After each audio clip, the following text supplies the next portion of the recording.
Thanks for tuning in to reDefine for the second part of our interview with iconic portrait artist Art Streiber. We continue our chat as he tells us his greatest limitation is the amount of time he actually gets to work with his high-profile subjects, and how focusing too much during a shoot can actually make you lose the perfect shot. Also, a question from my fairly obsessed young daughter. What was it like to work with Justin Bieber? You're watching reDefine with Tamara Lackey, presented by Adorama TV. And so how often do you usually get here before shoots? You? I insist on being at a shoot at least 2 or 3 hours in advance. If I haven't scouted the location, 3 or 4 hours in advance. My goodness. If I've scouted the location, 2 or 3 hours in advance. Because the kinds of people that I'm photographing don't have a lot of time. Right. And appreciate efficiency. And most of the people I photograph don't really like having their picture taken. Really? Or don't enjoy, I mean, they might enjoy the process eventually, but I liken it to dentistry. You know, it's something they have to do, but they wouldn't choose to do it. So we try to make it as smooth and efficient as possible. So if we get to the location 2, 3, 4 hours in advance, we can park, we can unload, we can build our light, we can organize stuff, get it out of the way so that our subject can come in, sit down, and we can have 3 or 4 setups lit and ready to go. So you can just kind of painlessly move them through. Exactly, because we've had, over the last 2 months, we had 15 minutes with Steven Spielberg, and we had 10 minutes with Clint Eastwood, and we had an hour with Martin Scorsese. So we're photographing these very high-profile people who have a lot of demands on their time, and out of respect, we have to be incredibly efficient. What is the most complicated shoot you've pulled off? Because you have some elaborate work. We tend to specialize in complicated shoots. Complicated shoots. Wow, too many come to mind. You're like flooded.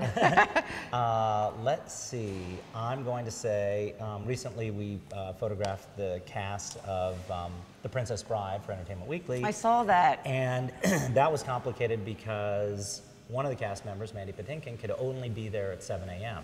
Everybody else showed up at 2 o'clock in the afternoon to be photographed at 4 or 5. So there was some math and some physics that had to come into play. What physics do you do with it? Like, well, the physics of where that person was in the room and their energy, their moment, yes, and how it relates to the person that they're standing next to, even though they're not going to be there. Right. It's more math, honestly, than physics. You've seen a tremendous amount of change since you went. And when did you first get into photography? In 8th grade, my grandfather, a very, very advanced amateur, had his own darkroom, and he sold me a Canon AE1 for $5. A Canon AE1 for $5. Threw in the lens for another $2. Sold it to me and my brother. I had already been using my father's Nikon F, and I started shooting triacs at school and brought it back to my grandfather's darkroom. Printed, developed the negatives, printed with him, and then high school newspaper, high school yearbook, college newspaper, communications major, and I really wanted to be, because I really didn't know that this kind of magazine photography existed, because honestly it kind of really didn't in the 80s. It really wasn't until Vanity Fair came along in the early 90s and reinvented magazine portraiture. To some degree. Esquire was always there. I want to give it its due. But anyway, I thought I was going to be James Nachtwey or Sebastian Salgado and be a globe-trotting photojournalist, and then through a series of unlikely events, ended up where I am today. I did an internship at Life magazine. I did an internship at the Riverside Press Enterprise. I was in newspaper photography. So it sounds like you've gone through a progression of gear. What are you shooting with now? I've been shooting Canon 35 all my life. And then I started shooting the Pentax 6x7 because I thought, well, and I was completely self-taught in that respect. Well, this is easy. It's just a larger 35mm camera. This is a blast. So I'm shooting that, and I'm shooting that, and I'm doing a lot of interior stories.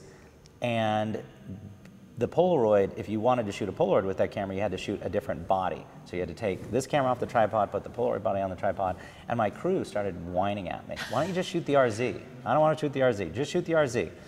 So eventually I started shooting them in the RZ, and I just fell in love with the RZ. And then when digital was born in medium format, I started shooting the Hasselblad, and I've been shooting the Hasselblad digitally ever since, and occasionally shoot Canon. But I'm shooting more and more Canon because the horizontal 35mm format is actually 1-to-1 for magazine double page spreads. Yeah.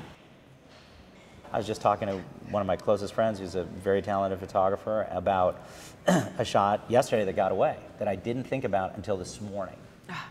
So like you didn't think about it until you were out of the situation? Oh my God, yeah, because there's so much pressure. It's like having a great comeback, but the person walked away. Yeah. There you go. Do you feel that way sometimes? Like, it's so good in here, I have to get it out here. Yeah, I've gotten to this point, fortunately, where I can see the photo, or I can see an idea for the photo. And I just have to figure out if it's appropriate and if it's too expensive and can we pull it off and the time constraints. And then convince the subject in the magazine that this is a great idea. Which is why you said that when you do work with video, you direct it and you make sure you're not holding the video.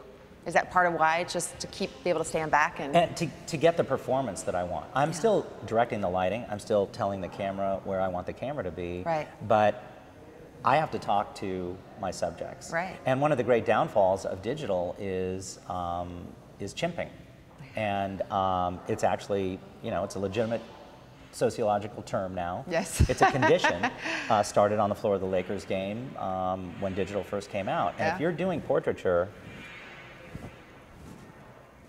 Yeah, where's this? And you're not eliciting some kind of response or emotion or moment from your subject, then you're not maximizing the shoot. Yeah. My just turned 10-year-old is obsessed with Justin Bieber. How was that shoot? What was it like for you? That was intense. You know what? That's going to vault to number one. Of complicated? Of complicated, yes, yes. It was an incredible honor to be asked to shoot a Vanity Fair cover. The irony is I photographed my first assignment for Vanity Fair about 17 years ago, and Justin is 17. So that was not lost on me. Justin didn't care. But I had this idea to hire, 20 screaming teenagers. Who, against their will, took the job. Well, that's actually a really great story, and that's one of the great regrets of my career is that we didn't videotape my talking to these girls beforehand, because they had no idea what they were doing that day. But anyway, Justin had 3 or 4 hours that day for the shoot. And we got him at 9 o'clock in the morning at a house up in the hills, in Beverly Hills. And we didn't have, because the shoot was so massive, really didn't have the money for a massive pre-light. Justin shows up, we do 1, 2, 3 setups, and at 10:30, Justin has to leave. And all the girls show up. And the girls sit down and they have no idea what they're doing, except now they're looking at, there's 20 girls. And I said, all right, you guys, how many of you guys have cell phones? And they raise their hands. I said, all right, give your cell phones to your parents. Okay, we've got a really intense, complicated shoot today, and we have very little time with our subject, and I need you guys to be professionals, and they're all hired models. You cannot tell anybody. You can't text, you can't tweet, you can't email, you can't whisper, you can't telephone, you can't tell everybody. And now the girls are like, they're... Yeah, I'm sure. Yeah, so I still haven't told them who it is.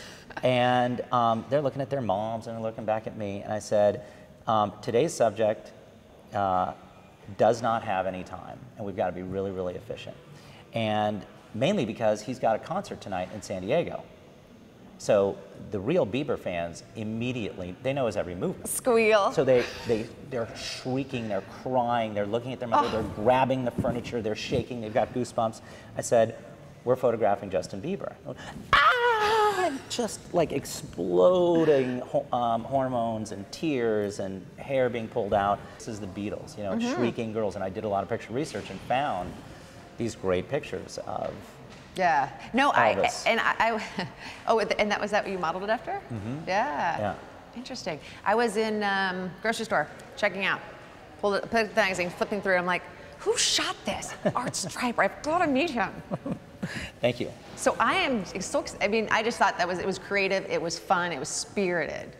It was. Yeah. It was. And one of those ideas for a shoot and execute it the way I see it in my head, I'm psyched. Thank you so much. Of course. For taking a lot of time. It looks like the army has arrived and everything's going. Slowly but surely. Best of luck, and I'll be seeing you tomorrow. I hope you enjoyed that conversation with Art as much as I did. Join us next time when we sit down with Australian Portrait Photographer of the Year, Sue Bryce. But in the meantime, have you ever thought to yourself, there is too much wonky color in this room? Fix it up or jazz it up with the MPS sticky filters for your on-camera flash. Little gels that you can slap onto your flash, and voila, you have some fun fills. They are super cheap and fit on most flashes and come in a variety of colors. You can buy them at Adorama.com.